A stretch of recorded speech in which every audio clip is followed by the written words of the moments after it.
할렐루야. 여러분은 평안하셨습니까? 자, 우리 옆에 분들, 뒤에 분들, 앞에 분들 함께 인사 나누고 하나님의 말씀 나누겠습니다. 하나님의 사랑으로 사랑합니다 라 인사하시겠습니다. 한 번 더 인사하겠습니다. 주 안에서 우리는 한 가족입니다 라고 인사하시겠습니다. 우리 영상으로 예배 드리시는 모든 분들의 사랑을 축복합니다. 자, 마지막으로 인사하겠습니다. 큰 은혜 받는 시간 됩시다 라고 인사하시겠습니다. 네, 고맙고 감사합니다. 오늘 본문 말씀 가지고 창세기 74번째 시간으로 현재의 고통을 미래의 소망과 확신으로 라는 제목으로 함께 은혜 나누겠습니다. 함께 제목을 따라합니다. 현재의 고통을 미래의 소망과 확신으로. 한 번 더 따라합니다. 현재의 고통을 미래의 소망과 확신으로. 네, 감사합니다. 사랑하는 여러분, 먼저 지난 내용 잠깐 간단하게 우리 다시 한번 생각을 해보겠습니다. 지난 시간 우리는 야곱과 야곱의 집안이 큰 어려움이 생겼을 때 하나님이 찾아오셔서 그를 구원하시고 그의 집안에 복을 주신 장면을 통해서 은혜를 나눴습니다. 내용인즉슨 여러분 여러 차례 말씀드렸듯이 이 야곱이 세겜이라는 곳에 정착하여 10여 년 이상 살 때 어떤 일이 일어났습니까? 야곱의 외동 맏딸인 디나가 그곳에 추장 아들에게 겁탈을 당했어요. 외동딸이 겁탈을 당했으니 얼마나 이 아버지 마음이 아프겠습니까? 얼마나 큰일이 일어난 것입니까? 그리고 그 일로 인해서 이 야곱의 아들들, 그러니까 디나의 오빠들이 분노하게 돼요. 그리고 그 분노의 감정, 그 살인의 살기로 변하게 돼서 세겜 땅에 있는 모든 남자들을 다 죽입니다. 거기서 끝나는 것이 아니고 이 모든 부녀자들도 다 납치를 해오고 자녀들도 다 납치를 해오고 모든 재산을 다 강탈해 옵니다. 노략질을 해와요. 이런 참담한 일을 벌이게 되자 이제 가나안 인근에 있는 부족들이 원한을 갖겠죠. 그래서 이제 야곱과 야곱의 집안에 큰 화가 미치게 됐어요. 멸문지화에 이르게 됐어요. 큰 두려움에 빠지게 됐어요. 그래서 야곱은 하나님을 찾았습니다. 그리고 하나님께서는 또 찾아오셨습니다. 찾아오셔서 말씀하셨어요. 하나님의 백성을 하나님은 내버려 두시는 분이 아니시죠. 힘들고 어려운 상황에 있을 땐 반드시 그 하나님의 음성을, 하나님을 부를 때 하나님은 반드시 또 찾아오시는 분이에요. 찾아오셔서 어떤 말씀하셨습니까? 일어나라. 먼저 위로하시고 그 다음에 베델로 가라, 올라가라. 어떻게 행해야 할지 방법을 말씀하시고 또 제단을 쌓으라, 신앙을 회복하라 까지 말씀을 하셨어요. 이 음성을 듣고 야곱은 철저하게 지난날의 삶을 에서 이제 돌이킵니다. 거듭납니다. 그가 거듭났다는 증거 지난 시간에 말씀드렸죠. 지난 과거의 세속적인 삶에서 완전히 돌아섰어요. 단절했어요. 그뿐만 아니라 그의 모든 가족들까지 함께 그리했어요. 모든 이방 신들을 다 가지고 와서 세겜 땅 상수리나무 안에 묻고, 사랑하는 여러분, 예수를 믿는 사람들까지 이렇게 우상 숭배한 삶이 있는 거예요. 믿음의 조상 집안에도 이렇게 우상이 가득했어요. 우리도 하나님 섬긴다고 하면서 하나님보다 더 사랑하는 것들을 더 많이 끌어안고 있어요. 여러분, 이거 다 땅에 묻어야 돼. 다 버려야 돼. 그리고 오직 하나님만, 구속한 주만 우리 앞에 보여야 합니다. 할렐루야. 그렇게 거듭났어요. 또 그렇게 갚지 않았던, 충분히 이행할 수 있었던 서원을 비로소 갚게 됩니다. 베델로 올라가서 지난 30년 전에 하나님께 서원했던 것 평안하게 돌아오게 하시면, 내가 가는 그 길에 먹을 떡이 떨어지지 아니하고 평안하게 돌아오게 하시면 하나님은 나의 하나님이 되고 지금 내가 누운 이 돌의 기둥들이 하나님의 전이 될 것이며 내가 하나님 앞에 11조를 드리겠나이다. 30년 전에 서원했던 거 비로소 이행을 합니다. 변화되었기에, 거듭났기에 따른 증거예요. 나아가 그가 이제 약자를 돌봐요. 약자, 자신밖에 모르던 사람이었는데 리브가의 유모, 그 오갈 데 없는 리브가의 유모를 거두어들여서 그가 죽게 되자 장사를 지냅니다. 자신밖에 모르던 사람이 이제 믿음이 생기니까, 거듭나니까 여유가 생기는 거예요. 하나님이 하실 거니까, 하나님이 내 어려운 문제도 풀어 가실 거니까. 이런 믿음이 없으면 그냥 머리 터지게 내 문제 갖고만 고민해요. 얼마나 우리가 그렇게도 삽니까? 그런데 이게 거듭나게 되면, 완전히 새로운 피조물이 되면, 그리스도의 사람, 성령의 사람이 되게 되면 하나님이 책임지실 거니까, 하나님이 함께 하실 거니까, 죽으나 사나 하나님께서 가장 선하게 인도하실 거니까 여유가 생겨요. 여유가. 그러면 여유가 생기면 이제 비로소 다른 사람들도 보이는 거예요. 사랑하는 여러분, 진정 여러분들의 심령에 거듭나셔서, 여러분의 거듭난 하나님의 사람, 성령의 사람들, 구원받은 하나님의 백성이 다 되셔서, 또 성령 충만하셔서 여러분이 여유를 갖고 살 수 있기를 간절히 주의 이름으로 축복합니다. 믿음이 있어야 여유가 생기는 거예요. 그럼 여유가 생겼어요. 약자를 돌봅니다. 거듭났다는 증거예요. 자, 그가 이렇게 거듭나자 하나님은 또 일하세요. 인근의 부족들로 하여금 야곱을 두려워하게 하고 야곱의 아들들을 두려워하게 해서 감히 함부로 쳐들어오지 못하게 했어요. 구원하신 거예요. 그리고 나아가 하나님께서 그에게 찾아오셔서 야곱에게 지난날 그의 인생 속에서, 삶 속에서 약속하셨던 그 약속을 재확인해 주십니다. 먼저 10여 년 전에 그 약복강 나루터에서 형 에서가 400명이라는 군사를 끌고 와서 자기를 죽이려 할 때 오도 가도 못하는 그 상황 속에서 혼자 외로이 약복강 나루터에서 밤새 젖소가 씨름하는 가운데 그 기도 응답하면서 받은 하나님의 축복의 약속의 말씀 뭐예요? 너의 이름을 야곱에서 이스라엘이라고 이제 칭하리라. 이스라엘이라고 칭하리라라는 약속의 말씀을 재확인해 주셨어요. 이 이름이 바뀌었다는 것이 의미하는 바가 뭡니까? 이스라엘이라는 뜻은 하나님과 겨루 싸워 이긴 자라는 뜻이기도 하지만, 더 정확하게 여러분 무리가 없이, 오해 없이 해석한다면 어떻게 하면 좋겠다고 말씀드렸어요? 하나님이 함께 하심으로 강하게 된 자라고 이렇게 해석하는 게 좋겠어요. 오류가 없게.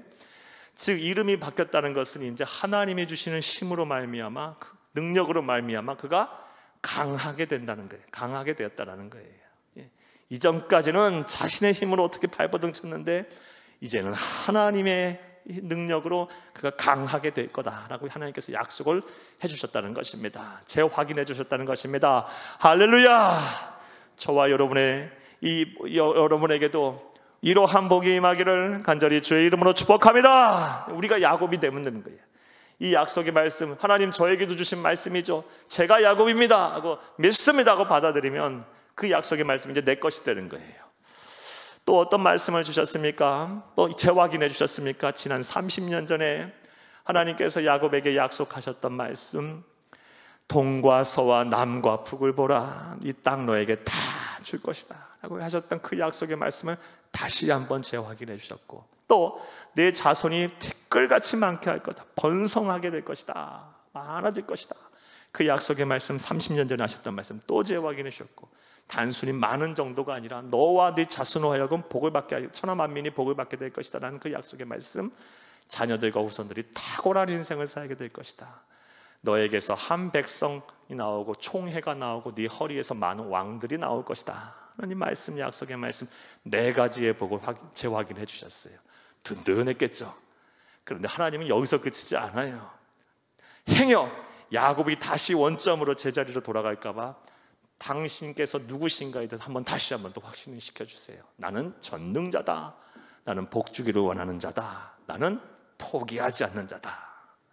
이 하나님이 약속의 말씀을 주셨고 이 신앙까지 다시 확신을 시켜주셨어요. 다 잡아주셨어요. 사랑하는 여러분, 하나님의 이러한 복 다 어디서부터 시작된 거예요? 그가 뭐 했기에? 거듭났기 때문에. 지난 시간 우리가 들었던 하나님의 음성 다시 한번 여러분의 심령에 다시 한번 떠올리시길 바라요. 거듭남이 축복의 시작이다. 시작이다. 아직 하나님의 백성, 하나님의 자녀로 완전히 거듭나지 않은 분들은 예수를 그리스도로 온전히 믿으세요. 생명의 주인, 삶의 주인으로 주인을 온전히 바꾸세요. 그리고 그분께 맡기세요. 그리고 그분을 위해서 사세요. 그리하면 하나님께서 책임지실 것입니다. 복을 주실 것입니다. 여유 있게 하실 것입니다. 확신 속에 살게 하실 것입니다. 세상을 이기며 살게 하실 것입니다. 할렐루야! 자, 여기까지 지난 시간에 드린 말씀이고, 자, 이젠 그 이후의 이야기입니다. 자, 오늘 본문 말씀에 보면 이제 베델이라는 곳에 있다가 야곱이 어디로 향하게 되냐면 비로소 이제 진짜 아버지 이삭이 있는 원래의 집으로 돌아가게 돼요. 그 집이 어디입니까? 헤브론. 예, 그곳으로 이제 향하게 됩니다. 한번 지도를 보면서 한번 여러분 설명을 한번 다시 드려볼게요. 한번 지도 보겠습니다. 여러분 보게 되면 저 세겜이라는 곳에서 약 10여 년 이상 살았어요. 바담 아람 저 위에 800km 떨어진 곳에 있다가 이 형 에서를 만나고, 그리고 나서 이 바로 헤브론으로 내려가지 않고 아버지 이삭이 있는 그 집으로 가지 않고 저 세겜 동생에서 살았어요. 거기가 아주 고대 번성했던 도시거든요. 그러니까 그 번성했던 그 도시, 그 문화에 취해, 그 부에 취해, 그 세상 재미에 취해서 저기서 10여 년 동안 산 거예요. 아버지 집에 안 가고. 그러다가 저쪽에 하나님한테 그 매를 맞고 깨닫게 돼서 베델로 갑니다. 베델로 간 이유는 서원을 이행하려. 하나님도 말씀하셨기에 말씀에 순종해서, 자, 그 다음에 베델에서 이제 어디를 향해 가요? 헤브론을 향해 가요. 아버지 있는 집으로, 아버지 만나러, 그 아버지 만나러. 약 40년 전에 그 아버지 헤어졌던 그 아버지 만나러 가요. 가는 여정에 에브라시라는, 오늘날 베들레헴이라는 곳에 이제 경유해서 저 헤브론이라는 곳에 막벨라 굴이 있는 이 믿음의 조상들이 묻혔던 할아버지 아브라함과 또 할머니 사라가 묻혔던 그 막벨라 굴, 그리고 아버지가 계시는 그 집을 향해 갑니다. 자, 여기까지 보셨고요. 자, 그런데 오늘 본문 말씀을 보게 되면 이렇게 베델이라는 곳에 있다가 헤브론을 향하는 가는 그 여정을 보게 되면 하나님께서는 또 야곱에게 연거푸 고난을 허락하세요. 그 고난이 이 연거푸 지금 이 야곱에게 찾아와요. 자, 오늘 본 말씀을 보면서 그가 어떠한 고난을 당하고 있는지에 대해서 먼저 살펴보겠습니다. 16절에서 20절을 먼저 함께 읽겠습니다. 그들이 베델에서 길을 떠나 에브라스에 이르기까지, 그러니까 베델에서 아까 좀 전에 보셨죠? 베들레헴에 이르기까지 얼마간 함께 읽겠습니다. 얼마간 거리를 둔 곳에서 라헬이 해산하게 되어 심히 고생하여. 17절, 그가 난산할 즈음에 산파가 그에게 이르되 두려워하지 말라, 지금 내가 또 등남하니라 하며. 18절, 그가 죽게 되어 그의 혼이 떠나려 할 때에 아들의 이름을 베노니라 불렀으나 그의 아버지는 그를 베냐민이라 불렀더라. 19절, 라헬이 죽음에 에브라고 베들레헴 길에 장사되었고. 20절, 야곱이 라헬의 묘에 피를 세웠더니 지금까지 라헬의 묘비라 일컫더라. 아멘. 사랑하는 여러분, 베델에서 서원을 다 이행하고 하나님의 말씀에 이제 순종을 하고 이제 성령의 사람, 하나님의 사람으로 거듭났어요. 자, 그리고 이제 아버지의 집을 향해 가는 여정 가운데 고난을 당하여, 어떤 고난을 당하니까 먼저 당하는 고난, 첫 번째 고난이 무엇입니까? 그가 가장 사랑했던 아내인 라헬이 12번째 아들인 베냐민을 낳다가 죽습니다. 산고를 겪다가 죽어요. 사랑하는 여러분, 생각해 보세요. 야곱이 얼마나 슬펐을까요? 라헬이 야곱에게 있어서 어떤 존재입니까? 가장 사랑했던 아내예요. 그 사랑에는 라헬을 얻기 위해서 14년을 하루같이 일했어요. 며칠같이. 그 정도로 라헬을 사랑했는데 그 라헬이 사랑하는 아내가 그만 아들을 낳다가 죽었어요. 아들을 낳고 죽었어요. 얼마나 야곱이 슬펐을까? 야곱이 슬펐을까? 우리 성도님들 가운데도 먼저 상처하시거나 아니면 남편을 먼저 떠나보내시거나 아니면 사랑하는 자녀, 또 부모를 먼저 잃으신 분들이 계세요. 사랑하는 분들을 잃으신 분들이 계세요. 하나님의 위로와 평강이 함께하기를 간절히 축복합니다. 얼마나 슬펐을까? 자, 그런데 오늘 본문 말씀에 보면 야곱의 태도가 아주 놀랍습니다. 그런 야곱이 일반인들 같으면, 우리 같으면 절망하겠죠. 낙심하겠죠. 하나님, 도대체 언제까지 저에게 이렇게 힘들게 하시렵니까? 금방 뭘 겪었어요. 디나 외동딸이 겁탈을 당했고, 이 아들들이 그런 참담한 살인 참극을 벌이고, 그런 멸문지월에 당할 위기에서 겨우 벗어났는데 아버지의 집을 향해 가는 그 여정에 가장 사랑했던 아내인 라헬이 죽어버려요. 절망할 만도 하겠죠. 마음이 무너질 만도 하겠죠. 나도 같이 죽어야겠다 막 세상 포기할 만도 하겠죠. 그런데 오늘 본문 말씀에 보게 되면 야곱은 그렇지 않아요. 그가 그렇지 않았다는 증거를 어디서 찾을 수 있을까요? 18절을 함께 읽겠습니다. 그가 죽게 되어 그의 혼이 떠나려 할 때, 앞에서 그는 누굴 말합니까? 라헬이 죽게 되어 라헬의 혼이 떠나려 할 때 아들의 이름을 베논이라 불렀으나 그의 아버지는, 즉 야곱은 그를 뭐라고 불렀습니까? 베냐민이라고 불렀어요. 여러분, 베논이, 그러니까 베논이의 뜻은 뭐냐면 슬픔의 아들이란 뜻이에요. 그러니까 라헬은 죽으면서 눈이 안 감기겠죠. 그렇죠? 사랑하는 남편이 앞에 있고 그 요셉이 있잖아요. 어린 요셉이. 거기다 또 누가 있어요? 금방 낳은 아들 이 베냐민이 있잖아요. 눈이 안 감기겠죠. 얼마나 슬프겠어요. 그래서 슬픔의 아들이라 불렀어요. 그 막 떨리는 음성으로. 그런데 아버지 야곱은 그를 이름을 뭐라고 불러요? 베냐민이라고 불러요. 베냐민이란 뜻은 오른손의 아들이란 뜻이에요. 원래 의미는. 그러니까 오른손은 뭐예요? 당시 고대 근동의 사람은 오른손을 아주 중요하고 능력 있고 아주 강한 팔로 여겼어요. 그러니까 아주 중요한 아들이라는 것이고, 이것이 이제 조금 더 파생돼서 항복한 아들, 기쁨의 아들 이런 뜻이에요. 사랑하는 여러분, 야곱은 이제 전혀 다른 사람이었던 거예요. 현재 당하는 그 고난을 기쁨으로, 행복으로, 이거 이렇게 또 나를 또 오히려 강하게 하는 이 강함으로 승화시킬 수 있는 사람으로 변화 있었던 거예요. 이 보통 사람이 아니잖아요. 어떻게 이렇게 야곱이 변할 수가 있었을까? 무엇 때문에 이렇게 변할 수 있었을까? 하나님의 뭘 믿은 거예요? 섭리를 믿은 거죠. 섭리를. 하나님의 일하심을 믿은 거예요. 하나님의 일하심, 그래 지금 나는 이해할 수 없어. 계속 연속한 이 고난, 이 도대체 뭔지 모르겠어. 왜 나를 이렇게 힘들게 하고 나를 이 지경까지 몰고 가십니까? 거기서 끝나고 주저앉는 것이 아니라, 그래 지금은 이해할 수 없지만 하나님은 반드시 나를 향한 선한 계획을 갖고 계시고 반드시 나를 형통케 하실 거야. 하나님은 전능자시고 복 주시기를 원하시는 분이시고 나를 절대 포기하지 아니하시는 분이야. 나는 그 하나님을 온전히 신뢰해. 그래서 지금 낳은 아들을 슬픔의 아들이라 칭하지 않고 행복의 아들, 기쁨의 아들, 나를 강하게 하는 아들, 이렇게 칭한 것입니다. 할렐루야.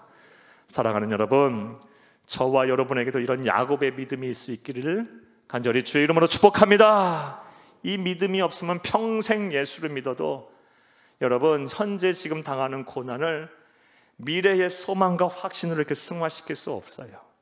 맨날 그 어려움 당하게 되면 그거로 맨날 어려울 때마다 주저앉게 돼요. 우리 그리스도인이 그렇게 살아서야 되겠어요? 안 되죠. 한 고비 넘기면 또 한 고비가 있고 또 한 고비는 또 한 고비가 있는 게 인생인데, 그 고비 넘을 때마다 맨날 주저앉았고 맨날 상처받고 맨날 힘들어서야 되겠어요? 그렇게 살아서는 안 되죠. 현재의 고난이 막 미래에 대한 소망과 기대 그리고 확신으로 막 변화될 수 있어야 돼. 그러려면 하나님이 나를 위해 일하신다, 계획을 갖고 계신다, 반드시 나를 축복하실 것이다 라는, 안 되면 더 좋게 하실 것이다 라는 이런 믿음이 우리 가운데 있어야 할 줄로 믿습니다. 야곱에게는 이 믿음이 있었던 거예요. 자, 어찌됐든 간에 지금 그는 베들레헴을 거쳐서 이 아버지 계시는 헤브론으로 가는 여정에 고난을 당합니다. 첫 번째 당하는 고난은 사랑하는 아내인 라헬이 죽어요. 자, 또 두 번째 고난을 당합니다. 21절, 22절 함께 읽겠습니다. 이스라엘이 다시 길을 떠나 이제 뭐 했어요? 아내를 라헬을 베들레헴 길에 묻고 이제 다시 또 길을 떠나서 에델 망대를 지나 장막을 쳤더라. 점점 아버지의 집에 가까이 가는 거예요. 자, 22절 읽겠습니다.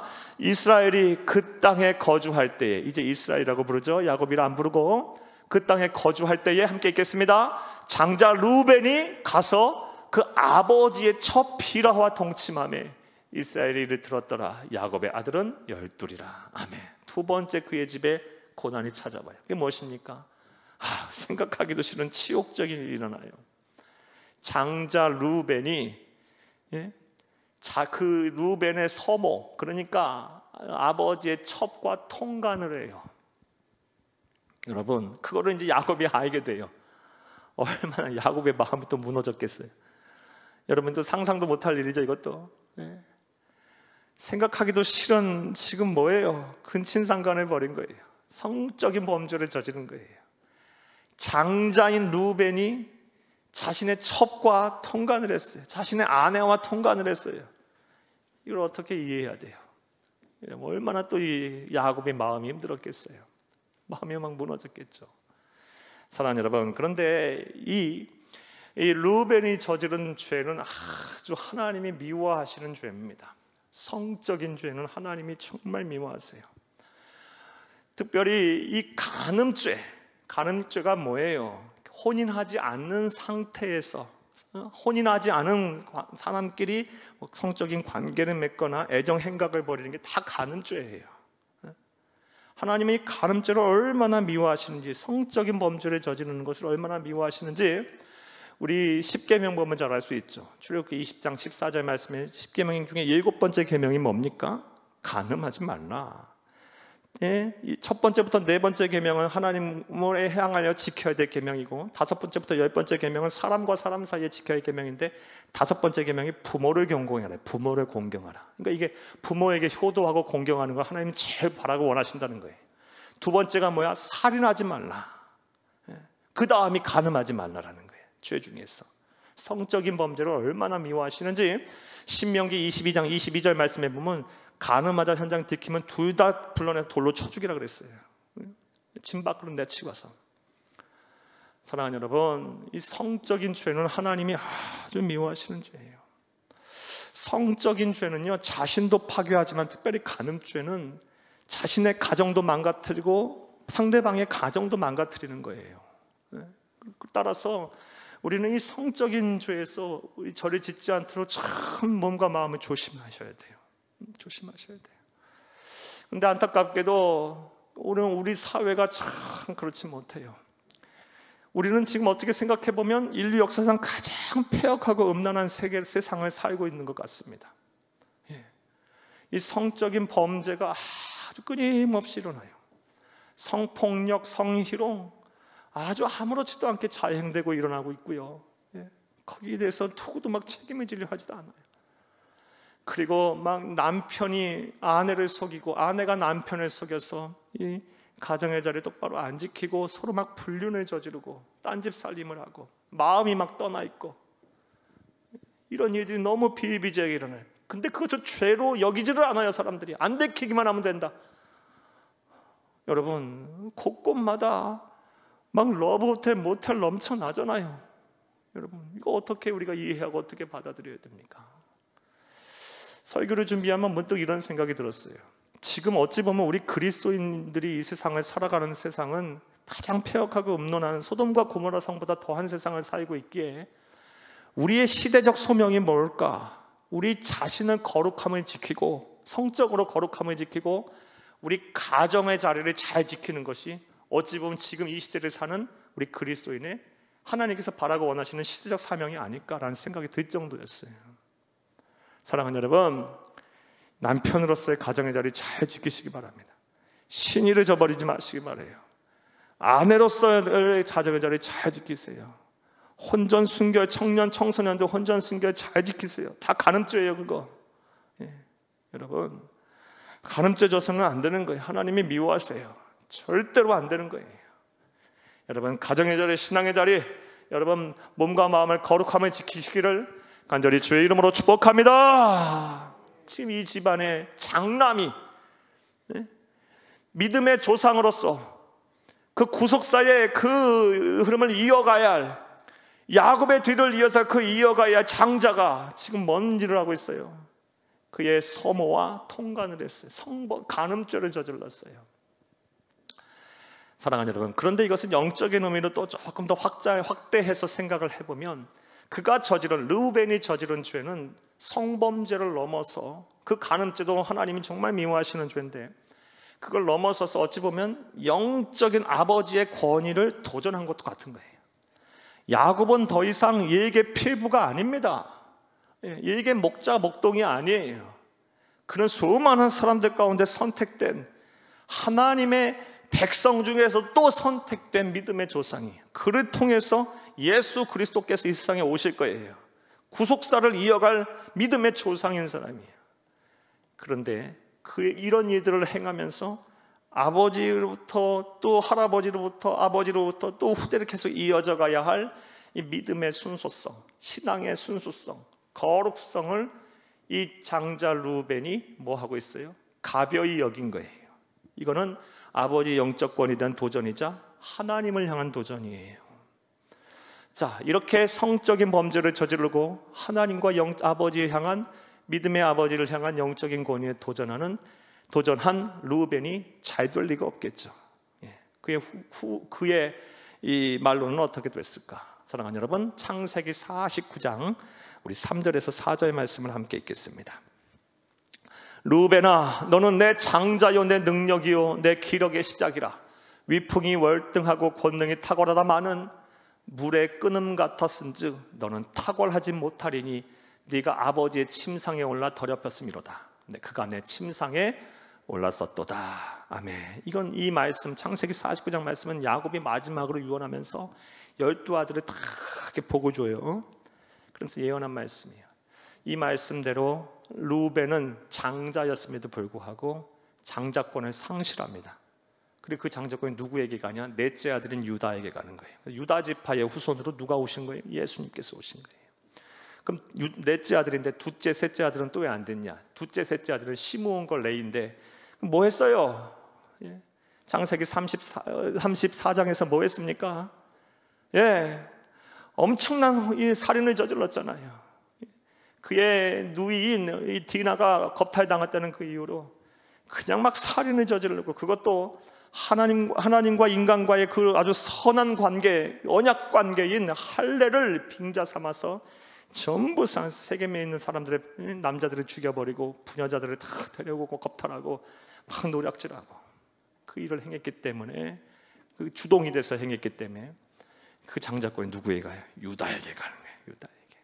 그리고 유다의 후손으로, 유다 지파의 후손으로 예수님께서 이 세상에 오셨고, 지금도 12지파 중에서 뭐만 남았어요? 유대 지파만 남은 거예요. 그래서 주이시, 유대인들이라고 그러잖아요. 하나님은 한번 말씀하신 건 반드시 지키시는 분이시고, 또 이렇게 공의로우신 분이에요. 심판의 구주예요. 반드시 죄를 졌으면 회개해야지, 안 하면 반드시 심판하시는, 보응하시는 분이심을 또 우리는 기억해야 할 줄로 믿습니다. 자, 16절에서 22절 말씀해 보면 야곱은 지금 아버지의 집을 향하러 가고 있는데 띠엉거프 야곱에게 고난이 찾아와요. 먼저는 사랑하는 아내인 라헬이 죽었고, 두 번째는 그 믿고 의지하는 장자인 루벤이 그런 자신의 첩과 통간을 해요. 이거 뭐 참담한 일들이 일어나요. 자, 그렇다면 이제 이런 생각을 한번 해볼 필요가 있어요. 야곱은 정말 이제 진짜 변화가 됐잖아요. 세겜에 살던 야곱이 아니잖아요. 저 일찍이 하란 땅에 살던 야곱이 더 이상 아니잖아요. 하나님의 사람으로 완전 거듭났어요. 거듭남의 증거가 충분해요. 하나님도 만났어요. 그런데 왜 이렇게 변화된 야곱에게 하나님의 복이 쏟아지진 못할 망정 계속 이런 연거푸 고난이 찾아올까요? 이거를 다르게 오늘날 우리에서 맞게 질문을 내면 이런 질문이 될 수 있겠죠. 내가 하나님의 뜻대로 살려고 노력하는데 어느 때보다 기도 열심히 하고 예배드리고 내 온 몸과 정성을 하나님에 베드리고 살려고 노력하는데 이해할 수 없는 고난이 내게 계속 찾아와요. 이렇게 적용할 수 있겠죠. 이거 어떻게 이해하고 어떻게 받아들여야 합니까? 이런 생각을 해볼 필요 있어요. 하나님은 왜 우리에게 때로는 이렇게 이해할 수 없는 일들이 계속 일어나게 하실까요? 내가 평범하게 살라고 하는 것도 아니고 주를 위해 살겠다고 하는데 그 어느 때보다 더 열심히 살았는데 왜 하나님은 나에게 이해할 수 없는 일들을 이렇게 계속해서 일들이 일어나게 하실까? 이런 일이 일어날 때 나는 어떻게 이 하나님을 받아들여야 하고 내 신앙을 유지해야 할까? 사랑하는 여러분, 하나님이 왜 그렇게 행하시는지 솔직히 말씀드려 잘 모르겠습니다. 하나님이 하시는 일이기 때문에. 그런데 분명하게 말씀드릴 수 있는 사실은 하나님은 틀리지 않습니다. 하나님은 공평하신 분이십니다. 하나님은 정의로우신 분이십니다. 하나님은 선하신 분이십니다. 그리고 반드시 우리를 위해서 일하고 계시는 분이십니다. 지금 내게 일어나고 있는 일들이 잘 모르겠어요. 왜 그렇게 하시는지. 하지만 하나님은 틀리지 않는다. 하나님은 틀리지 않는다. 하나님은 공평하다. 하나님은 정의롭다. 하나님은 선하시다. 하나님은 나를 위해서 일하신다. 섭리하신다. 이 사실이 확실해. 그러니까 우리는 지금 이해할 수 없는 일어나는 일에 대해서 낙심하고 절망할 게 아니라 거기에 마음을 두는 것이 아니고, 그것이 이해할 수 없다 할지라도 그냥 놔두고 어디다 우리의 마음을 놔야 되는 거예요? 의지해야 되는 거예요? 하나님의 선하심에, 하나님의 공의로우심에, 하나님의 정의로우심에, 하나님의 공평하심에 내 마음을 두고 지금 상황을 이겨내는 거예요. 이겨내야 합니다. 할렐루야! 야곱도 지금 이 상황을 그 당시에는 이해 못했을 거예요. 하지만 훗날 야곱은 분명히 알았을 거예요. 이 모든 것이 자신의 믿음의 조상으로 더 굳건하게 세우려는 하나님의 연단이었구나. 연단이었구나. 지금 당황은 이해 못해요. 하지만 지금 이해 못해도 나는 하나님의 선하심을 믿습니다. 나는 하나님의 나를 향해 계획을 갖고 있음을 믿습니다. 하나님이 나를 위해서 일하실 것임을 믿습니다. 하나님은 나를 향해서 틀리지 않을 것이라는 것을 믿습니다. 하나님은 공평하신 하나님이고 정의로운 하나님이실 거라는 것을 나는 믿습니다 라고 하게 되면 훗날 다 모든 퍼즐 조각들이 맞춰질 거예요. 이렇게 야곱처럼 훗날 지금 당하는 고난과 어려움들이 하나님이 나를 더 성숙한 신앙인 믿음의 사람으로 만들기 위한 하나님의 연단이었구나를 깨달은 사람들이 성경에는 정말 많이 나오죠. 대표적인 사람, 우리 너무 잘 아는 욥이 그러합니다. 욥, 그렇죠? 욥의 하루 마침에 그냥 사탄의 장령과 하나님의 용인하에, 사탄의 시험하에 어떻게 됐어요? 하루아침에 그 동방의 거부였던 사람의 모든 재산이 날아가 버리고 머리서부터 발까지 그냥 견딜 수 없는 그런 병이 생기고 10명의 그 딸들이 다 일시에 죽고, 이런 상황을 이해하지 못하고 신앙을 지키려고 했던 그 욥을 바라보며 이해하지 못하고 조강지처는 저주하고 하나님의 저주하고 죽으라고 나가버리고, 3명의 친구들은 자기 와서 위로 안답시고 와서 막 염장 지르고 있고 막 정죄하고, 막 이러한 상황 속에서 욥은 순간순간 낙심하고 절망하긴 해요. 하지만 바로 믿음을 지켜요. 하나님을 향한 그 하나님의 정의로움, 하나님의 공평하심, 하나님의 섭리에 자신의 마음을 두고 뜻을 두고 그 어려운 순간을 이겨내요. 그리고 나서 훗날 깨닫게 되죠. 욥기서 23장 10절, 이 말씀을 우리 외워야 되겠죠. 함께 보겠습니다. 그러나, 함께 읽겠습니다. 그러나 내가 가는 길을 그가 아시나니 그가 나를 단련하신 후에는 내가 순금같이 되어 나오리라. 나를 연단하시기 위해서 이렇게 하시는구나. 여러분, 이사야 선지자도 이것을 알았던 것 같아요. 이사야서 48장 10절도 함께 보겠습니다. 보라, 내가 너를 연단하였으나 은처럼 하지 아니하고 너를 고난의 풀무불에서 택하였노라. 보통이 아니라 풀무불. 여러분, 풀무불은 어떤 불이에요? 쇠도 녹는 불이에요. 그런 불에 그런 연단을 내게 주셨구나. 베드로 사도도 알았던 것 같아요. 베드로전서 1장 7절 함께 읽겠습니다. 너희 믿음의 확실함은 불로 연단하여도 없어질 금보다 더 귀하여 예수 그리스도께서 나타나실 때 칭찬과 영광과 존귀를 얻게 할 것이니라.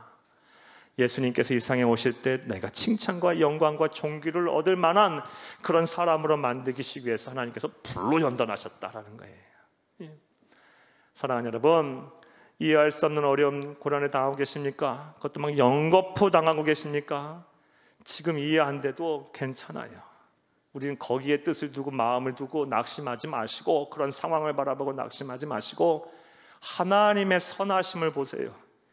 지금 이해할 수 없어도 하나님은 공의로우신 분이에요. 공평하신 분이에요. 정의로우신 분이에요. 나를 향한 계획을 갖고 계신 분이에요. 이런 하나님을 바라보시며 지금 어려움을 잘 이겨내시기를, 그리고 하나님의 뜻을 잘 찾으시기를 간절히 주의 이름으로 축복합니다. 축복합니다. 자, 22절까지 되셨습니까? 자, 이제 23절에서 26절을 보겠습니다. 23절에서 26절은 야곱의 12 아들들에 대한 내용입니다. 함께 읽겠습니다. 레아의 아들들은 야곱의 장자 루벤과 그 다음 시므온과 레위와 유다와 이사갈과 스불론이요 6명의 아들입니다. 라헬의 아들들은 요셉과 베냐민이며 두 아들이 있고 25절 라헬의 여종 비라의 아들들은 단과 납달리요 레아의 여종 실바의 아들들은 갓과 아셀이니 이들은 야곱의 아들들이요 바다마람에서 그에게 낳은 자더라. 아멘. 12아들에 대한 이야기가 나와요. 자, 그런데 느닷없이 16절에서 22절은 우리 본대로 라헬의 죽음과 또 그의 가정에 임했던 어려움이에요. 라헬의 죽음이라고 봅시다. 그리고 이제 또 보게 될 27절과 29절까지의 말씀은 누가 죽냐? 이삭의 죽음에 대한 이야기가 나와요. 아버지에 대한 죽음. 그러니까 라헬의 죽음 또 뒤에 이삭의 죽음 사이에 하나님께서는 이 모세를 통해서 성경을 기록하게 하시면서 느닷없이 야곱의 12아들의 이름을 턱 하게 넣어놔요. 어떻게 보면 이 문맥상에 보면 이 문맥상에 이게 연결이 안 돼요. 느닷없이 12아들의 이름이 나와요. 그런데 하나님은 하나님의 말씀 한자라도 허투루 하나님께서 기록하지 않으셨어요. 다 의도와 목적을 갖고 우리에게 말씀하시기 위해서 이렇게 기록을 하신 거예요. 자, 그렇다면 이런 생각을 해봅시다. 왜 하나님께서 모세를 통하여 갑자기 라헬의 죽음, 이삭의 죽음 그 사이에 야곱의 12아들의 이름을 딱 기록해 놨을까요? 그 이유가 뭘까? 라헬과 이삭, 어찌 보면 이 이삭으로부터 이 야곱은 첫 인생이 시작이 됐고 라헬과 더불어서 거의 이제 한평생을 살았으니까 야곱의 인생이 끝났다고도 볼 수 있는 거예요. 한 인생이라고 보는 거예요. 그 한 인생 속에서 야곱이 가장 잘한 일이 뭐라는 거예요? 12명의 아들을 낳은 일이 가장 큰 야곱의 업적이다. 이 얘기를 하고 싶어서 지금 12아들의 이름을 넣는 거예요. 이해되셨습니까? 야곱이 행한 일 중에서 제일 잘한 일이 뭐다? 12명의 아들을 낳은 거다. 왜? 그게 하나님의 뜻이었고 하나님께서 야곱에게 주신 사명이니까. 야곱을 통해서 12명의 아들을 통해 낳게 하시고 그 12명의 아들이 이스라엘의 12지파가 되게 하신 거예요. 그게 야곱의 사명이었고 야곱이 그거를 제일 잘했기 때문에 그 사명을 완수했기 때문에 그게 야곱의 인생에 있어서 가장 큰 업적이다라고 하면서 창세기를 기록한 기자는 모세는 이걸 내용을 그 안에 탁 박아놓은 거예요. 자, 그런데 우리는 이런 사실적인 이해도 해야 하지만 이 사실적 이해 안에서 영적인 교훈을 찾아야겠죠. 하나님이 야곱의 인생을 통해서 이렇게 12명의 아들을 낳은 것을 하나님께서 가장 그의 큰 업적이라고 생각했다면 우리 안에서 영적인 교훈은 어떤 교훈을 찾을 수가 있을까? 우리가 야곱이라고 한다면 우리도 동일한 거예요. 믿음의 조상인 우리 하나님의 백성인 우리에게 있어서 하나님이 가장 원하시고 바라시는 바는 나도 야곱처럼 우리의 가정을 믿음의 가정으로 만들고 내 자녀와 내 후손이 계속 그 믿음을 지키며 신앙의 대를 잇게 하는 것이 하나님께서 가장 원하시고 바라는 바다. 이해되셨습니까? 라는 우린 영적인 교훈을 얻어야 할 줄로 믿습니다. 우리 그리스도인의 가장 큰 사명 뭐예요? 믿음의 가정을 이루는 거예요.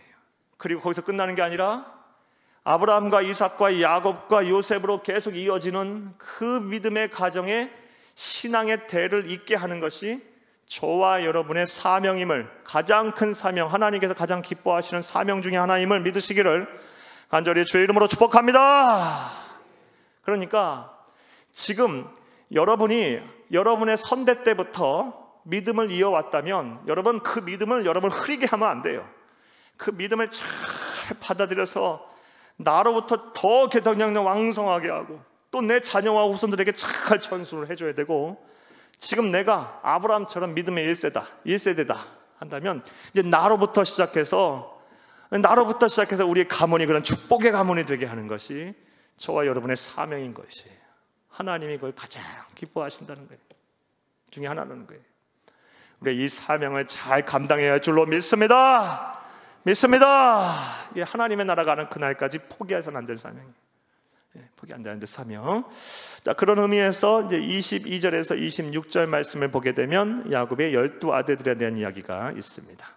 자, 이제 27절에서 우리 29절 말씀을 보겠습니다. 27절에서 29절 말씀은 이제 공간적 배경이 어디로 이동합니까? 먼저 이 헤브론이라는 곳에 이제 이동하게 되죠.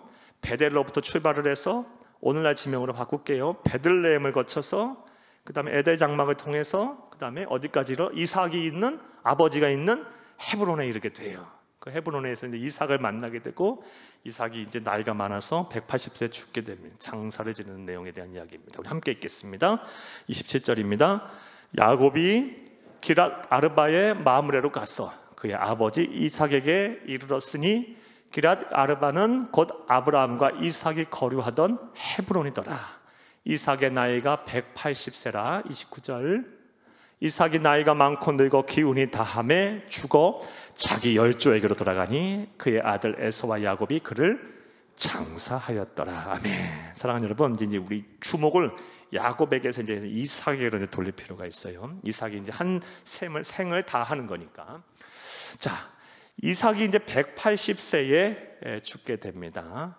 그렇다면 이삭이 180세 가량 돼서 죽을 당시에 이삭의 마지막 모습은 어땠을까? 그리고 이러한 이삭의 모습을 통해서 우리가 무엇을 배워야 할까를 이제 찾아야 되겠죠. 먼저 우리가 27절 말씀에 보면 이삭이 지금 머무르고 있는 장소, 이삭이 지금 살고 있는 집이 어디에 있습니까? 기랏 아르바 헤브론이에요. 헤브론. 이삭은 그곳에 지금 몇 년 동안 살고 있어요? 대략 한 40여 년을 그곳에 살고 있어요. 그의 장남인 에서는 이미 더 좋은 목초지를 찾아서 저 에돔 지역으로 갔어요. 세일산 근처 가서 아주 큰 부족을 이루고 살고 있어요. 아들 둘 있는데 그 아들, 큰 아들은 그렇게 갔고, 작은 아들은 저기 하란 땅에 보내서 거기서 거부가 돼서 살다가 세겜이라는 곳에 10년 전에 와서 정착해서 잘 살고 있어요. 한 부족을 이뤘어요. 그리고 그 아내 리브가는 일찍 죽었어요. 그렇다면 우리 같으면 어디로 쫓아가요? 일찍 에돔에 가거나 뭐 어디로 가거나 뭐 이렇게 하겠죠. 근데 야곱은 그 자리를 딱 지키고 있어요. 그 지키고 있는 이유가 뭘까요? 창세기 26장에서 그 답을 찾을 수 있어요. 창세기 26장 2절에서 4절 말씀을 함께 읽겠습니다. 여호와께서 이삭에게 나타나 이르시되 애굽으로 내려가지 말고 내가 내게 지시하는 땅에 거주하라. 이 땅에 거류하면 내가 너와 함께 있어 내게 복을 주고 내가 이 모든 땅을 너와 네 자손에게 주리라. 내가 네 아버지 아브라함에게 맹세한 것을 이루어 4절 네 자손은 하늘의 별과 같이 번성하게 하며 이 모든 땅을 내 자손에게 주리니 네 자손으로 말미암아 천하 만민이 복을 받으리라. 왜요? 하나님이 거주하라고 한 땅이었기 때문에요. 다시 말해서 신앙 지키려고, 사명의 자리 지키려고, 신앙의 자리 지키려고 지금 거기서 40여 년을 버티고 있는 거예요. 사랑하는 여러분, 이런 이삭의 모습에서 우리는 무엇을 배워야 돼요? 무엇을 배울 수가 있습니까? 오늘날의 성도들의 모습을 보면요, 우리 다 그런 건 아니지만 어떤 성도들은요, 맛집 찾아다니듯이 교회 옮기는 성도들도 있어요. 뭐만 조금만 수가 틀리면 여기만 교회야, 그리고 돌아다니는 성도도 많아요. 신앙생활은 그렇게 하는 게 아니에요. 우리 예수님이 그런 분이 아니니까요. 하나님이 그런 분이 아니니까요. 저는 우리 성도님들 참 고맙고 감사해요. 감동해요. 저 화서동의 그 구성전 때부터, 그때는 참 그냥 파릇파릇하신 분들이었죠. 근데 그때부터 해서 지금까지 자리 지키고 새벽 예배 지키고 막 그러신 분들이 많아요. 우리 교회는요. 우리 교회는 세대가 다양하다고 말씀드렸잖아요. 40대가 제일 많아요. 우리 교회는. 그런데 거기에 못지않게 60대, 70대, 80대도 많이 계세요. 그분들이 1, 2년 믿으신 분들이 아니에요. 그런 분들이 너무 감사해요. 귀해요. 본받아야 돼요. 한 자리를 잘 지키면서 이름도 없도 빛도 없이 충성하고 헌신하는 거 하나님이 얼마나 기뻐하실까. 여러분, 사명은 그렇게 감당하는 거예요. 신앙은 그렇게 생활하는 거예요. 신앙생활은 자기가 맡은 자리를 뭐라고 하든 세상이 어떻게 돌아가든 잘 지키면서 그 자리에서 빛을 내고 소금이 되고 교회에 든든한 기둥들이 되고 그리고 후세의 본이 되고 신앙의 본이 되는 그런 성도들이 다 되시기를 간절히 주의 이름으로 축복합니다. 야곱은 다 거기에 버티고, 이삭은 거기에 딱 그렇게 버티고 있는 거예요. 예. 자, 그러니 하나님께서 왜 복을 안 주겠어요? 하나님께서 말씀하신 거 반드시 지키시는 분이시잖아요. 지키시는 분 아니겠습니까? 이삭이 어떤 복을 받았는지 보겠습니다. 우리 28절 29절 다시 한번 보겠습니다. 28, 29절입니다. 네. 이삭의 나이가 180세라. 29절. 이삭이 나이가 많고 늙어 기운이 다함에 죽어 자기 열조에로 돌아가니 그의 아들 에서와 야곱이 그를 장사하였더라. 아멘. 이제 죽었어요. 자, 사랑하는 여러분, 그런데 누구와 함께 장사를 합니까? 에서와 야곱이 함께 장사해요. 우리는 일찍이 봤어요. 야곱과 에서가 화해한 것을요. 그렇죠? 사랑하는 여러분, 야곱이 아버지 품을 떠날 때 리브가가 심히 걱정을 해요. 내가 오늘 너를 지금 바다나란 하란 땅으로 보내지 않으면 두 아들을 다 잃을까 걱정이다. 그런데 여러분 30년을 두 아들을 다 잃었었어요. 다 잃고 살았었어요. 두 아들을. 그런데 지금 말년이 어떻게 됐어요? 화해했어요. 두 아들이 화목하게 됐어요. 하나가 됐어요. 네. 사랑하는 여러분, 성도이건 성도가 아니건 신자이건 불신자이건 간에 부모의 마음은 똑같아요. 예, 자녀들이 어떻게 사는 것을 가장 바라겠어요? 성도건 성도가 아니건 간에 맨날 자녀끼리 싸우고 다투고 그걸 원하시겠습니까? 아니죠. 예, 자녀들이 우애 있고 잘 지내는 것을 부모 마음일 거예요. 하나님의 백성은 더 해야죠. 예. 이 자녀인 에서와 야곱이 다 화해하고 둘이 그냥 잘 우애 있게 지내는 모습을 보고 죽은 거예요. 거기다가 또 여러분, 사랑하는 여러분, 에서도 우리 다음 시간에 보겠지만 36장은 에서에 대한 얘기거든요. 에서에 대한 자손, 에서를 통해서 나온 부족, 에서를 통해 나온 왕들에 대한 이야기예요. 어마어마한 부족을 이뤘어요. 야곱도 만만치 않잖아요. 어마어마한 하나님의 약속의 말씀이 다 성취된 거예요. 땅을 주겠다니 땅 줬고요. 여러분, 뭐 줬습니까? 자손을 번성해 어마어마한 부족들을 다 이루고 왔고요. 거부들이 다 됐고요. 예. 이 모든 모습들은 누가 다 보고 죽어요? 이삭이 보고 죽어요. 사랑하는 여러분, 하나님은 거짓이 없어요. 하나님은 거짓말하시는 분이 아닙니다. 반드시 약속하신 거 지키시는 분이에요. 우리가 이런 하나님을 잘 섬기고 잘 바라보고 이삭의 본을 따라 여러분 신앙의 자리, 사명의 자리를 잘 지키세요. 그리고 그 아브라함을 향했던 그 약속을 이삭이 꽉 붙들고 한 자리에 잘 지켰던 것처럼, 여러분 만약 여러분의 부모님들이 그런 믿음을 갖고 있다면 여러분 귀히 여기고 그 부모의 믿음을 잘 따라가세요. 그리고 또 후세에게 잘 전해주세요. 그러면 하나님 약속하신 말씀 다 이루실 것이고 이 땅에 사는 동안 부와 명예를 얻게 하실 것이고 더불어서 우리 하나님께서 우리의 마음을 만족하게 하실 것입니다. 이런 하나님을 우리가 믿고 섬기고 있어요. 따라서 우리는 본문 말씀을 보면서 이삭과 야곱을 통해서 이런 것들을 보고 배우는 거예요. 여러분 이런 이삭과 같은 신앙이 여러분의 신앙이 되기를 간절히 주의 이름으로 축복합니다. 축복합니다. 자, 이제 말씀 맺겠습니다. 사랑하는 여러분, 오늘은 이 현재의 고통을 당하던 이 야곱이 먼저는 그 미래에 대한 소망과 확신으로 이 자신의 현재 당하는 고난을 승화시키는 장면을 보았어요.